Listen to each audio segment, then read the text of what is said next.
Kita udah ngajuin, kita gugat lewat pengadilan, kita juga udah lapor ke pertanahan ya. Iya. Ke Gitu. BPN. Ke BPN juga udah. Iya, semenjak ketemu itu pembangunan malah lebih jalan lagi. Peduli, dan aku bilang aku nggak akan berjuang terus.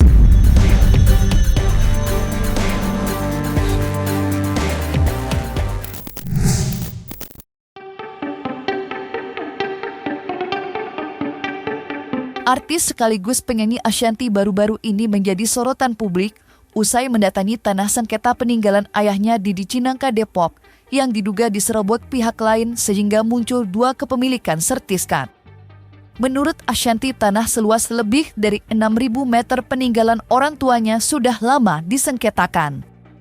Namun begitu, istri Anang Hermansyah itu akan terus berjuang mendapatkan haknya. Sambil membawa bukti-bukti dokumen berupa surat-surat penting, Ashanty juga menunjukkan lokasi tanah milik ayahnya yang kini masih terus diperjuangkan. Lantas benarkah Ashanty tak segan akan menempuh jalur hukum atas sengketa tanah yang sampai kini belum menemui titik temu meski sudah membuat laporan ke Badan Pertanahan Nasional?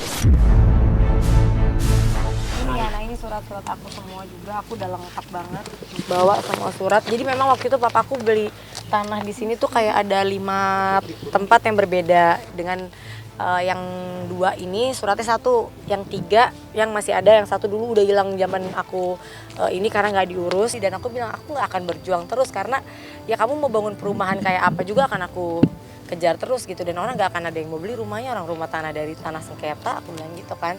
Dan mereka tidak gubris. Ini kan kita ngelaporin dulu kemana aja, Riz? Kita Pertama adalah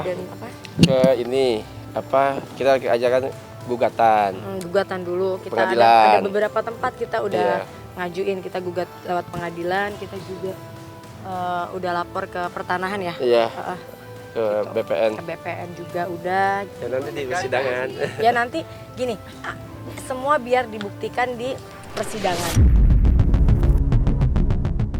Perjuangan Ashanty mendapatkan tanah yang diakuinya milik orang tuanya memang tak kenal lelah.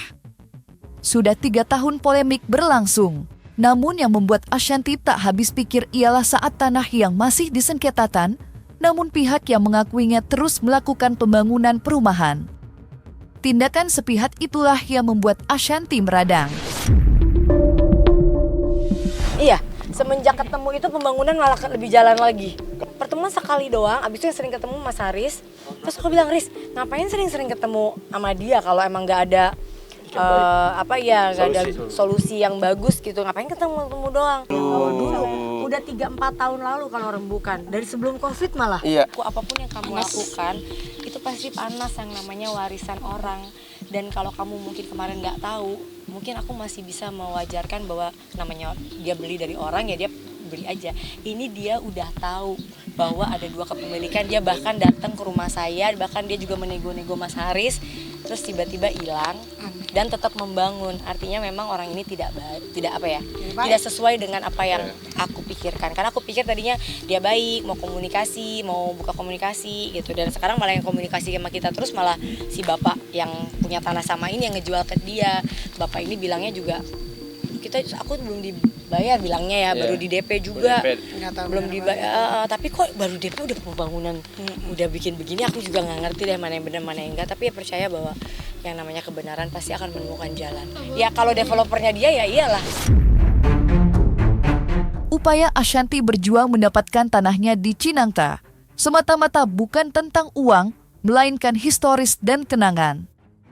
Masih segar dalam ingatan saat Ashanty dan ayahnya kerap memancing dan menaruh ikan hasil tangkapannya di tanah yang kini sedang disengkatan. Dan niat baik Ashanty mendapatkan tanah ayahnya kini mendapat hambatan usai ada pihak lain yang sama-sama mengakui sebagai pemilik sah atas tanah tersebut. Cerita Ashanty mengenai masa kecilnya bersama ayahnya yang kerap memancing dan menaruh ikan hasil tangkapannya di tanah tersebut dibenarkan oleh seseorang yang diketahui bernama Bang Unyo. Lelaki tua itulah menurut Ashanty saksi mata tidak hanya apa yang dilakukan ayahnya, tetapi juga sebagai pemilik tanah. Ya enggak lah, aku tahun lalu udah kesini.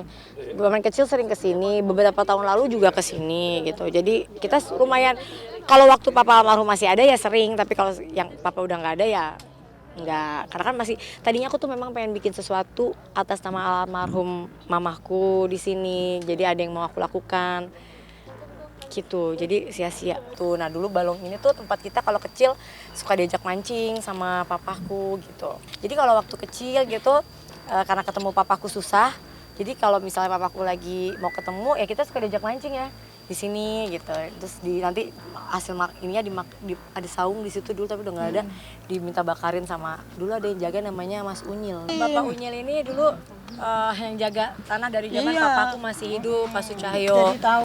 Sering banget dulu kalau kita kesini masih kecil gitu. Itu jadi saya bicara Asanti lagi kelas 6, saya Kalia udah dewasa, ya saya kalau Lebak Bulus yang ngasih makan, yang ngasih minum ini berdua.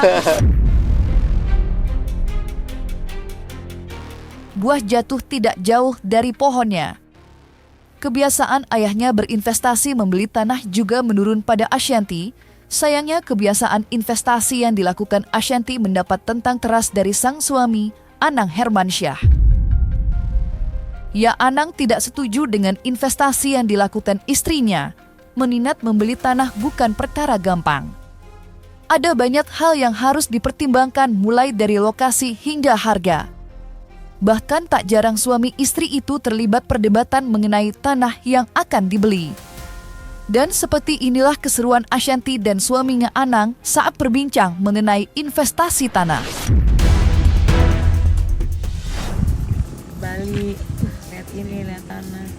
Apa-apa pun sambil jalan-jalan. Ya kalau emang jodohnya kan, Ya betul. kalau emang jodoh Siapa tahu. Sekarang emang agak susah cari tanah di sini. ya. Yang ini dia ya. Bawang ini semua. Sekarang kita mau lihat tanah, orangnya udah nungguin di sana. Loh enggak, kan belum di DP kan? Iya belum. Loh enggak loh, kalau sampai aku nggak setuju gak apa-apa loh. Aku minta ulang. Ya. Jadi guys, aku tuh waktu itu kenapa aku dapat ini, aku nginep di villa sana. Waktu yang aku sama keluarga rame-rame itu loh. Nah aku lihat ini suka, aku tuh langsung DP, diam-diam gak bilang ke dia karena orangnya lagi butuh cepet. Posnya bilang udah cepet-cepet aja kalau mau gitu. Nah senang sekarang dia kan, untung.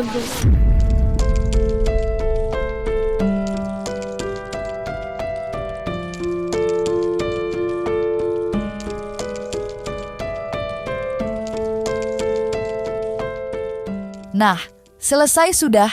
Cumi Lovers, jangan lupa untuk like, subscribe, dan juga share channel YouTube Cumi Cumi.